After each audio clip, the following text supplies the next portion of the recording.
To சுடு தண்ணி. இன்னைக்கு நம்ம வீடியோவில் ரொம்ப ஈஸியான ஒரு 2-in-1 ரெசிபி தான் பார்க்க போகிறோம். பூரி மசாலா எப்படி பண்ணுறதுன்னு பார்க்கலாம். இதை ஏன் நான் 2-in-1ன்னு சொல்கிறேன்னா, இதையே நீங்கள் தோசைக்குள்ளே வச்சு மசால் தோசையாகவும் சாப்பிட்லாம். இதோட இன்க்ரீடியன்ஸை நான் டிஸ்கிரிப்ஷன் பாக்ஸில் கொடுக்குறேன். இப்போ வாங்க சேர்ந்து சமைக்கலாம். ஒரு பேனில் 1 டேபிள் ஸ்பூன் எண்ணெய் சேர்த்துக்கோங்க. எண்ணெய் லைட்டாக சூடானதுக்கப்புறமா இதில் 1 டீஸ்பூன் கடுகு, கூடவே 1 டீஸ்பூன் உளுத்தம் பருப்பு, 2 டீஸ்பூன் கடலை பருப்பு சேர்த்துக்கலாம்.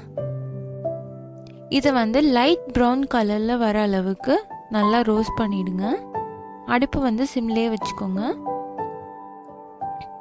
இது கொஞ்சம் கொஞ்சமாக கலர் மாறும். ரொம்ப ப்ரௌன் ஆயிடுச்சுன்னா அடுத்த ஐட்டம் போடுறதுக்குள்ள உங்களுக்கு கருப்பாயிடும். அதனால லைட் ப்ரௌன் வரும்போதே பச்சை மிளகாய் சேர்த்துருங்க. நான் 2 பச்சை மிளகாய் சேர்த்துக்கிறேன். 1 துண்டளவு இஞ்சியை பொடி பொடியாக கட் பண்ணி சேர்த்துக்கோங்க.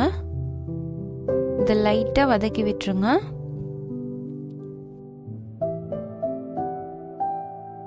இப்போ இதில் 2 பெரிய வெங்காயத்தை நீளமாக நறுக்கி சேர்த்துக்கலாம். கண்டிப்பாக நீளமாக நறுக்கிக்கோங்க, அப்போ தான் நல்லா வதங்கும், டேஸ்ட்டும் உங்களுக்கு நல்லாயிருக்கும். இப்போ இது டிரான்ஸ்பரண்ட்டாக ஆற அளவுக்கு நல்லா வதக்கிடுங்க. இதில் நம்ம வேறு எதுவுமே சேர்க்க போகிறதில்ல, வெங்காயமும் உருளைக்கிழங்கும் தான் சேர்க்க போகிறோம். அதனால வெங்காயம் நல்லா வதக்கிட்டு நீங்கள் அடுத்தடுத்த மசாலா சேர்த்துக்கோங்க. இதில் 1/2 டீஸ்பூன் மஞ்சள் தூள் சேர்த்துக்கலாம். 1/2 டீஸ்பூன் உப்பு சேர்த்துக்கோங்க. இதை நல்லா மிக்ஸ் பண்ணிவிடுங்க. நம்ம காரத்துக்கு ஆல்ரெடி பச்சை மிளகாய் சேர்த்துருக்கோம், அதனால வேறு எதுவுமே சேர்க்க போகிறதில்ல. காரம் இன்னும் கொஞ்சம் வேணும்னா நீங்கள் இன்னொரு எக்ஸ்ட்ரா பச்சை மிளகாய் சேர்த்துக்கோங்க. இப்போ இது வதங்கினதுக்கப்புறமா இதில் 2 உருளைக்கிழங்க நல்லா மேஷ் பண்ணி எடுத்துக்கோங்க. மேஷர் இல்லாட்டி ஏதாவது ஃபோக் வச்சு கூட மேஷ் பண்ணிக்கலாம். பண்ணிட்டு இதையும் உள்ளே சேர்த்துடலாம்.